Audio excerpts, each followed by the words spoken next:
Marketing Square. Bienvenue sur Marketing Square, le rendez-vous du gros marketing. Le gros, c'est un marketing qui sort des clous, qui se réinvente, qui se renouvelle. C'est aussi un mindset qui repose sur l'envie de se dépasser, de se détacher de ses opinions une bonne fois pour toutes et d'apprendre en continu. Si tu te reconnais dans cette description, que tu sois débutant ou expert, abonne-toi. Ce podcast va devenir ton meilleur allié. Pourquoi passer des heures à essayer de percer sur les réseaux sociaux quand l'agence personnelle peut le faire pour toi? Des vidéos verticales prêtes à poster, créées spécialement pour te faire décoller sur LinkedIn, Instagram, TikTok, YouTube et consorts. Génère des leads en continu et deviens incontournable dans ton secteur. En 1 mois et demi, l'agence personnelle m'a fait gagner 50 000 followers sur mes réseaux sociaux. Alors viens t'asseoir et laisse les meilleurs s'occuper du reste. Rendez-vous dans la description pour postuler, mais ne tarde pas trop, chaque promo a des places limitées. Bonjour à tous et bienvenue dans ce nouvel épisode de Marketing Square. Aujourd'hui, je suis accompagnée de Axel Kaledka et on va discuter ensemble de comment amplifier son contenu. Salut Alex, bienvenue dans le podcast. Bonjour Caroline. Tu m'as proposé un sujet qu'on adore tous les deux. Toi, tu es un spécialiste de l'inbound, en particulier dans le B2B, en particulier auprès des SaaS. Et tu as remarqué que souvent, on met beaucoup d'énergie pour créer du contenu et au moment de la distribution, tout le monde se renvoie un peu la patate chaude et parfois, on fait des bides. Du coup, il y a beaucoup de gaspillage dans le contenu aussi. Carrément, ouais. C'est une stat qui m'avait fait halluciner, qui était sortie dans le rapport HubSpot fin 2021 sur les tendances du marketing auquel tu avais participé d'ailleurs, qui disait qu'il y avait 45% des contenus qui étaient jamais vus, 35% dans le B2B. C'est vrai que du coup, quand on voit l'investissement que ça peut représenter, que ce soit en termes de temps ou alors financier quand on externalise, c'est assez dingue au final qu'un tiers des contenus qui sont jamais vus, quoi. Exactement, on vous remettra le lien de l'étude dans les ressources de l'épisode. Du coup, Axel, c'est quoi tes astuces pour redistribuer son contenu intelligemment via le site internet? Sur le site internet, on va retrouver des choses un petit peu basiques. L'idée du site, c'est de guider le navigateur, qu'il ait facilement accès à ce qu'il recherche. Quand on arrive en tout cas sur la home, sur le landing page, c'est un petit peu différent, mais la base de la base, c'est le menu, de pouvoir sortir effectivement ces ressources dans un onglet ressources qu'on va pouvoir dérouler et lister, blog, template, livre blanc, webinar, tout ce qu'on peut trouver un petit peu en termes de contenu, mais déjà de les ressortir par la barre de menu. Après, c'est aussi de faciliter le partage de ces ressources-là par les visiteurs. Aujourd'hui, c'est quelque chose qui se développe vachement. On parle de dark social, où les gens partagent en fait du contenu sur WhatsApp, par email, par SMS, par Messenger. Et donc, il faut leur donner la possibilité de le partager facilement pour qu'ils puissent le faire eux-mêmes. Donc, c'est les petits boutons vers les réseaux sociaux. Évidemment, il faut optimiser pour la recherche organique. Il y a de la concurrence, ça se développe. Il y a de plus en plus de contenu disponible sur Internet, mais ça fonctionne toujours. Donc, optimiser pour le SEO, c'est la base. Mais après, il y a des choses dans ces articles, justement, optimiser SEO, qu'on peut pousser et qu'on voit un peu moins chez certaines entreprises qui sont un peu moins répandues.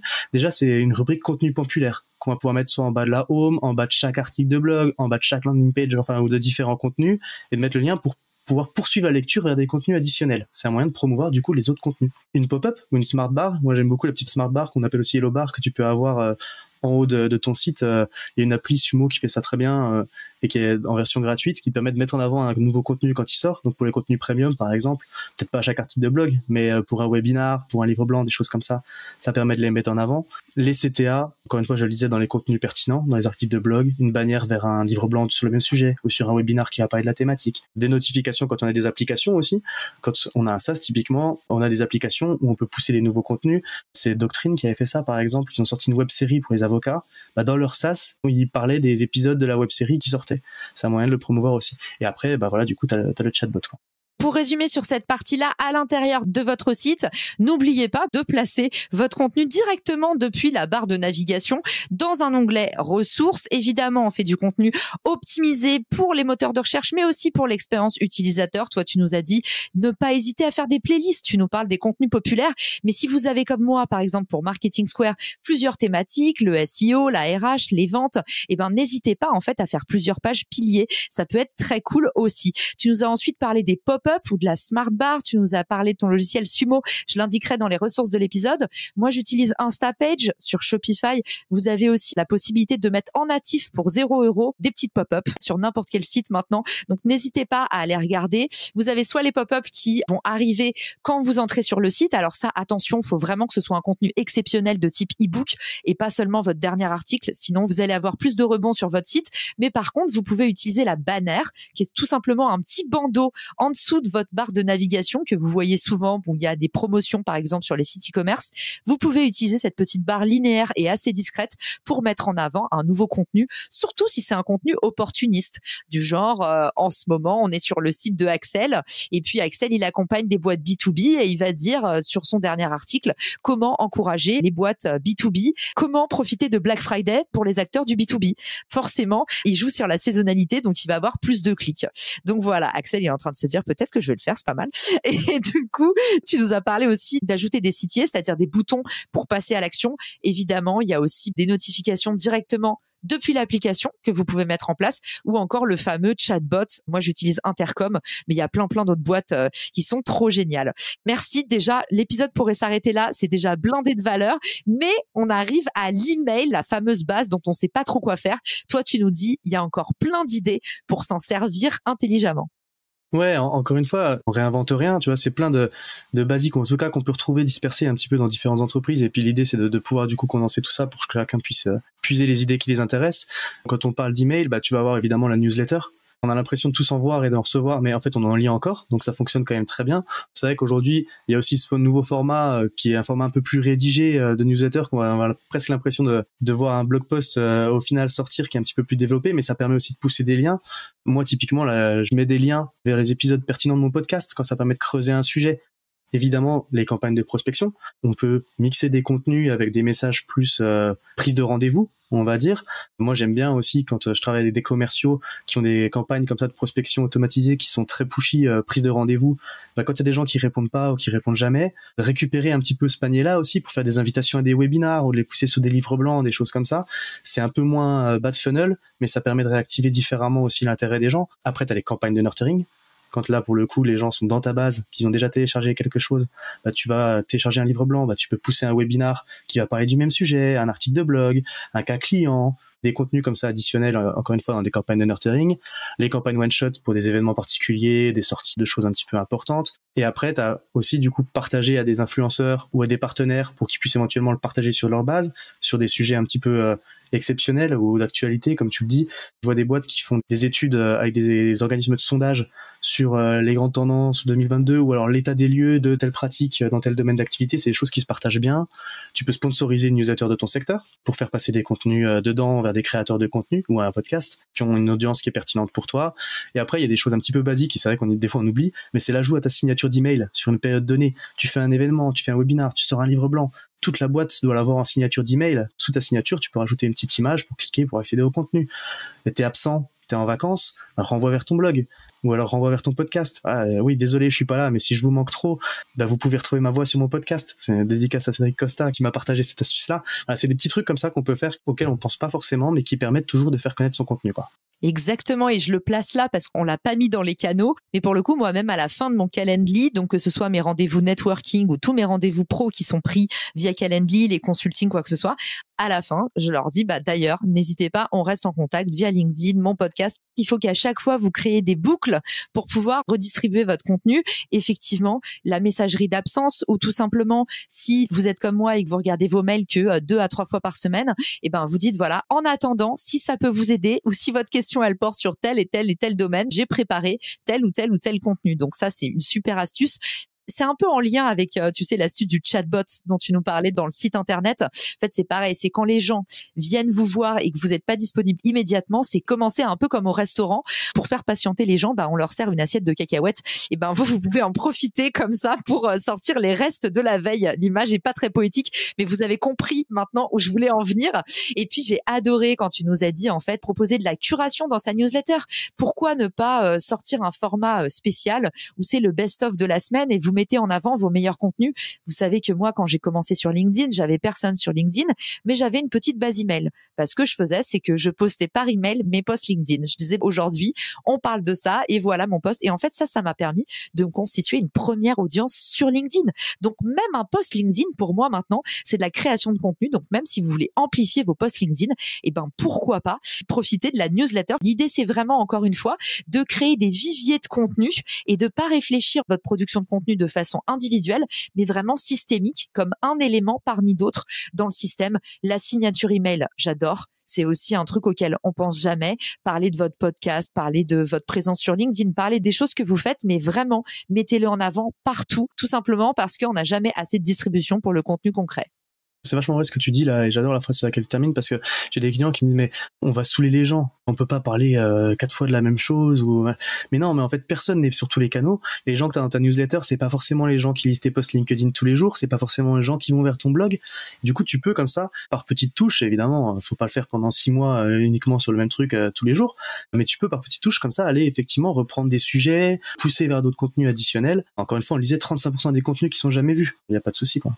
Et pareil, la générosité, n'hésitez pas à mettre en avant d'autres créateurs. Le nombre de fois où moi, on m'envoie un message pour me dire « t'as été cité dans telle newsletter ou dans tel podcast. » En fait, les gens finissent toujours par l'apprendre, donc vous n'avez pas besoin d'envoyer un message en disant « j'ai parlé de toi dans ma dernière newsletter ». Vous verrez, les gens vont en parler et en fait, ça va attirer d'autres créateurs vers vous qui vont potentiellement vous repartager ou en tout cas se souvenir de vous. D'ailleurs, en parlant de créer un souvenir, parfois, on oublie sa propre équipe, les gens qui bossent avec nous. En fait, c'est eux nos meilleurs ambassadeurs pour promouvoir notre contenu. Ouais, carrément. Et tu vois, on le voit par exemple sur LinkedIn, il y a pas mal de petits groupes d'entraide de créateurs aussi qui se créent, où on partage des posts dans des WhatsApp pour que les gens puissent interagir, ce qu'on appelle des pods. Mais ton premier pod, c'est ton entreprise. Quand tu postes un contenu, que tu crées un truc, directement, tu dois le faire connaître à tes collaborateurs pour que déjà, ils puissent t'aider à pousser le contenu et éventuellement le partager. Puis après, c'est vachement important aussi au niveau des équipes commerciales. Si tu crées du contenu, c'est censé intéresser ta cible. Tu as aussi des cas clients que tu peux créer. Et tout ça, c'est du contenu que tes commerciaux, ils peuvent utiliser, dont ils doivent avoir connaissance. Tu sais pas, ça peut les débloquer dans un process, dans une affaire. Ça peut les aider à rassurer des prospects. Ça peut alimenter des campagnes de prospection. Ça peut même, eux, participer un petit peu à leur culture autour de votre sujet. Donc, c'est vachement important de le communiquer en interne. De toute façon, il faut toujours faire attention à la com interne, même si c'est la partie qu'on trouve souvent. Attention, ne me jetez pas des pierres, mais souvent, c'est un peu le parent pauvre en marketing. Personne n'a envie de faire de la com interne. Et pourtant, on arrive toujours à des situations un peu dommages où tu as le commercial qui dit « Ah bon, on a fait un livre blanc sur ce sujet ?» On me pose tout le temps la question. Donc, c'est vrai que autant être proactif, quitte à envoyer une petite newsletter aussi interne avec les 5 top contenus ou les 5 contenus qui ont le plus de succès de la semaine. Ça, c'est topissime. Et puis, ça y est, Axel, on est enfin arrivé à notre réseau social préféré. Qu'est-ce qu'on peut faire de malin sur LinkedIn en 2-3 mots comme ça pour amplifier notre contenu? Je vais pas rentrer dans les posts parce que toi, de toute façon, en plus, t'es bien plus compétente que moi là-dessus. Il y a effectivement tout le partage que tu peux faire par les posts de la page d'entreprise, de ta page, de tes collaborateurs pour pousser un article, pousser un contenu de façon vraiment, on a sorti ça sur tel sujet. Mais après, ce sujet-là, un article de blog, t'as une introduction que tu peux reprendre en accroche et mettre le lien en commentaire ou pas parce que pour le reach. Mais après, tu as développé directement les idées des différents chapitres dans différents posts. Quand tu crées un article de blog qui va faire 3-4 chapitres, normalement, tu vas développer une idée un petit peu clé par chapitre. Ça peut te faire un post en soi et ça va contribuer justement à faire vivre ça.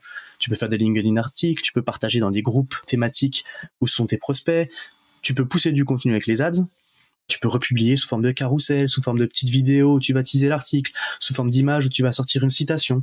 Tu peux le partager en MP. Moi, mon podcast, je fais tourner un Wallaxy tout le temps auprès de CMO. Aujourd'hui, moi, je faisais ma veille comme ça. Je sais que le podcast, ça peut être vachement intéressant au niveau market. Il y a peut-être des sujets qui pourraient vous intéresser. Du coup, je le pousse comme ça en message privé. Et après, tu peux aussi éventuellement, quand c'est pertinent, le partager en commentaire de post. Quand tu fais ça, tu essaies déjà de rajouter un petit peu de valeur quand même avant pour pas passer pour un charognard. Mais faut qu'on trouve de la valeur dans ton commentaire en disant, effectivement, par rapport à ton idée, moi, je trouve que ça, c'est bien et tout. D'ailleurs, je développe un petit peu l'idée là-dedans si jamais ça peut, en complément, quoi. Tout ce que tu peux faire comme ça, déjà sur LinkedIn, quoi. Trop cool. Et je pense que ça va donner des idées à tous nos LinkedIn addicts. Et puis pour ceux qui sont en train de dire mais il donne toutes ces idées comme ça, mais comment on va faire pour tout noter? Vous inquiétez pas, si vous avez les mains prises ou si vous êtes en train de faire autre chose, Axel vous a préparé un document récapitulatif, donc vous avez rien à faire. Vous pourrez cliquer à la fin de l'épisode et retrouver toutes ces brillantes idées. Facebook et Twitter, Axel, qu'est-ce que tu recommandes pour pouvoir amplifier son contenu?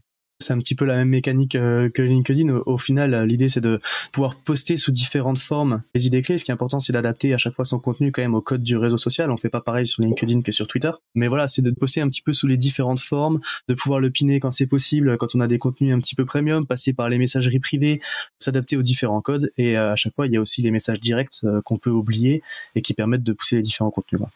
Vous avez aussi la possibilité d'épingler sur votre profil. Typiquement, à chaque fois que je fais un live du jeudi, il y a mon live qui est épinglé sur mon profil. Comme ça, j'évite les questions où on me demandait tout le temps comment rejoindre ton live, faut retrouver tes posts. Donc, si vous avez des posts un peu best-seller ou si vous avez des posts à mettre en avant, paf, pendant 48 heures, vous les mettez en avant sur votre profil. Vous allez voir, en fait, ça les rend beaucoup plus visibles. C'est un peu comme les mettre en vitrine, tout simplement. Et puis, épingler sur la page entreprise LinkedIn, c'est également possible. Vous pouvez mettre votre meilleur post ou le post qui décrit le mieux votre entreprise tout en haut de la page et le fixer. Comme ça ne disparaît pas. C'est un peu votre contenu best-seller, comme on dit. Et puis tu as ta banner. Ta banner, tu peux très bien annoncer un contenu premium, un contenu un peu majeur qui sort, mettre en avant un livre blanc. Exactement. Et ouais, super chouette. Il y a même la headline. Alors, on en parlait. Vous pouvez épingler du coup dans la rubrique. C'est effectivement, je pensais à la rubrique ma sélection. La banner, il y en a beaucoup qui mettent leur livre blanc ou les choses un petit peu événementielles de fin d'année, tout ça sur la banner. Et puis, pourquoi pas, Axel, carrément, tant qu'on y est, on pourrait avoir la headline aussi, par exemple, pour ma boîte Refer. En ce moment, on lève des fonds. Et j'ai mis sur la headline du CEO, Arnaud, Refer lève des fonds. Vous pouvez même utiliser la petite barre surname où, en fait, à ce moment-là, ça va mettre entre parenthèses sur LinkedIn. Vous pouvez aller voir sur le profil d'Arnaud. Je vous le mettrai dans les ressources de l'épisode. Mais du coup, vous allez voir à quoi ça ressemble. Ça met entre parenthèses et du coup, vous pouvez pousser une petite actu à cet endroit-là. J'adore. Et maintenant, on va parler de YouTube, qui est un réseau social un peu à part. Ouais, effectivement. Je cache pas que je rentre un peu moins dedans parce que c'est pas forcément le truc que je maîtrise le plus. Mais c'est vrai que, déjà, tu peux faire une vidéo sur un sujet. T'as créé un article, t'as créé un e-book. Tu peux très bien en faire une vidéo qui va développer ce contenu. Tu peux faire une petite vidéo de teasing aussi de 15-30 secondes. En plus, maintenant, YouTube met en avant des shorts qui va aller teaser le contenu pour renvoyer vers le contenu additionnel. Tu peux, dans tes descriptions, dans chacune des descriptions, mettre les ressources qui t'ont servi à faire l'épisode. C'est toujours dans l'idée de pousser vers des contenus additionnels qui peuvent permettre de continuer à s'éduquer, en fait. Ces petites vidéos, tu peux aussi les repartager sur les réseaux sociaux, évidemment, faire des campagnes de pub. Évidemment, à chaque fois aussi, on le dit et on le fait sur les podcasts, c'est demander aussi à liker, à partager. C'est une façon d'inciter aussi, pour le coup, son audience à partager son contenu. Et ça marche bien aussi. Et puis, après, c'est les réseaux sociaux aussi, c'est toujours pareil. C'est de commenter aussi chez les autres pour mettre en place une boucle vertueuse qui va inciter aussi à gagner en visibilité, parce que si moi je viens commenter sous toi tes posts LinkedIn, il y a forcément des gens qui ne connaissent pas, qui verront mon commentaire. Si en plus c'est pertinent, ça peut aussi moi mettre en avant ce que je fais, quoi. Et notamment YouTube Short qui est en train de se développer à vitesse grand V, qui est un peu le TikTok de YouTube. C'est des vidéos courtes, mais qui ont du coup un vrai potentiel viral. Et pour le coup, je vous incite à aller tester. L'avantage du YouTube Short, c'est que ça met vraiment pas longtemps à créer et que derrière, potentiellement, ça peut vous ramener pas mal de visibilité. Surtout si vous faites une bonne accroche et que vous donnez envie, parce que c'est toujours pareil, si vous voulez faire de la conversion, faut quand même sacrément teaser, mais c'est possible de le faire et à grande échelle avec le nouveau format YouTube Short. On passe à Instagram maintenant. Du coup, je me présente pas expert de réseau, mais on est toujours pareil. C'est utiliser les différents formats des plateformes, en fait. T'as le post, t'as la story, t'as les réels, t'as faire des campagnes de pub, faire des campagnes d'influence, aller commenter, partager en DM. Au final, on est toujours un petit peu sur les mêmes mécaniques pour les réseaux sociaux. Mais ce qui est important, c'est à chaque fois d'adapter un petit peu son contenu aux différents codes, parce qu'on voit trop de boîtes qui veulent être partout sur tous les réseaux à la fois et qui font du copier-coller, en fait. Mais ça marche pas, quoi. Exactement, mais en tout cas, par exemple, tu vois, sur Instagram, moi, je sais qu'il y a un truc que j'adore faire et que je trouve vraiment efficace, qui coûte pas grand-chose. C'est tout simplement mon post LinkedIn. Je le coupe, je le mets en blanc, je le partage en story avec juste mon accroche. Et après, je sélectionne dans les stickers liens et je mets directement le lien vers mon dernier post LinkedIn. Et ça, en fait, bizarrement, ça marchait pas il y a quelques années, mais maintenant LinkedIn et Instagram ont vraiment des audiences similaires. Donc, j'ai pas mal de conversions. Typiquement, hier, mon post, c'était arrêtez de faire l'autruche. Si vous voulez vraiment faire décoller vos ventes, c'est le moment d'ouvrir votre carnet. Il y a une étape clé et 90% des entrepreneurs ne le font pas. Paf. Et juste après, il y a marqué lire la suite. On vous rappelle que maintenant, sur Instagram, vous pouvez, quel que soit votre nombre de followers, partager un lien en story. C'était pas le cas il y a un an, mais maintenant c'est possible. Donc, n'hésitez pas, foncez. Et puis, on arrive déjà à la dernière partie. Donc ici, tu nous as mis les petites pépites, Axel, auxquelles personne ne pense, d'autres réseaux qui peuvent permettre de redistribuer aussi intelligemment son contenu. Ouais, c'est un petit peu mon fourre-tout, parce que c'est un peu moins développé, comme tu l'as dit, c'est un peu plus exotique, peut-être, que ce qu'on a l'habitude de faire et de ce dont on a parlé précédemment. Tu vas avoir effectivement TikTok. C'est Guillaume Houbèche qui en parle beaucoup dans les débuts de l'Emlist, où effectivement, il a passé beaucoup de temps à aller participer sur ces outils qui sont un petit peu comme des forums ou de questions-réponses, où tu vas retrouver Reddit et Quora. où du coup tu vas aller pouvoir partager, t'as des discussions avec des thématiques, donc c'est un petit peu un forum. Du coup tu vas pouvoir aller développer des idées, renvoyer des liens vers tes contenus additionnels, partager des images avec des citations, commenter des discussions pertinentes d'autres personnes. En plus, ça te permet toi aussi éventuellement de faire un petit peu de veille sur tes sujets et de voir les questions que se posent les gens par rapport à ton expertise. T'as les top réponses, tu peux ajouter de la valeur sur des commentaires qui marchent déjà, dans des forums qui sont déjà actifs, faire de la publicité, encore une fois. Et après, tu vas avoir tout ce qui est hors réseau social. On a parlé un petit peu avant, les dark socials, dans les communautés que tu peux intégrer, des Slack, Discord, des WhatsApp, d'autres outils, d'autres forums, où il y a des groupes, notamment pour le marketing. Sur Slack, il y en a plein. Enfin, même moi, je suis déjà en 4 ou 5 communautés différentes. Donc, tu peux trouver ça. Et ça existe quand même dans tous les métiers où tu vas pouvoir effectivement aller partager du contenu, même avoir des conversations qui sont intéressantes. Et après, j'ai même envie de dire à l'oral, en fait. Chaque conversation peut être une occasion de pousser ton contenu et de dire qu'effectivement, j'ai un podcast où j'ai parlé d'un truc comme ça. Puis je suis présent sur LinkedIn. Si tu veux, tu peux consulter mon contenu. Tu trouveras peut-être des trucs intéressants. Donc voilà, les conversations orales qu'on peut négliger aussi. Il y a des boîtes qui utilisent Medium avant de créer un blog. Par exemple, tu peux aller poster sur Medium. En général, ça rentre pas mal en SEO. Après, faut faire attention, par contre, à pas dupliquer son contenu par rapport à son site internet. Donc, tu peux republier des articles en modifiant un petit peu les accroches, les mots-clés, reformuler tes phrases pour poster sur Medium. Et il y a un truc qui peut donner des très bons résultats aussi, c'est que tu peux faire du guest post sur Medium. T'as des entreprises ou t'as des boîtes qui sont très actives sur Medium et qui font appel à des auteurs invités. Donc, en fait, quand tu es validé par cette boîte-là et que toi, tu vas poster sur Medium, toute l'audience de ces boîtes va avoir connaissance de ton article, va être notifiée. Donc ça peut être très puissant d'aller poser ça à des boîtes pertinentes qui ont des audiences qui sont pertinentes pour toi. Ça, tu peux le faire aussi auprès de blogs de ton industrie ou d'entreprises partenaires. Et encore une fois, des gens qui sont intéressés par ta thématique. Si tu crées du contenu de qualité, tu peux aller leur proposer ton contenu pour qu'il soit publié, donc encore une fois, sur des blogs de ton industrie ou alors sous forme d'échange de guest posts avec d'autres boîtes qui sont complémentaires sans être concurrentes, on va dire. Ce qui a l'avantage en plus potentiellement de te faire des backlinks. Et après, c'est saisir toutes les occasions qu'on a pour dire qu'on fait du contenu, les conférences, les webinars, saisir les moments où on a la parole pour renvoyer toujours vers ce qu'on est capable de faire ailleurs, quoi.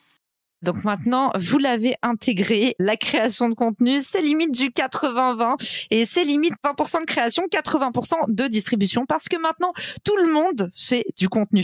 Donc ceux qui sauront bien se distinguer, c'est pas ceux qui vont savoir maîtriser les outils, on a pratiquement tous les mêmes, c'est vraiment ceux qui vont réussir derrière à trouver les petits tricks pour pouvoir créer un maximum et distribuer en un rien de temps. Merci Axel d'être venu nous partager ta botte secrète. Je la remettrai dans les ressources de l'épisode, ta checklist distribution de contenu. Et puis pour tous ceux qui veulent te retrouver, où est-ce que tu nous donnes rendez-vous? Moi, je suis présent sur LinkedIn aussi.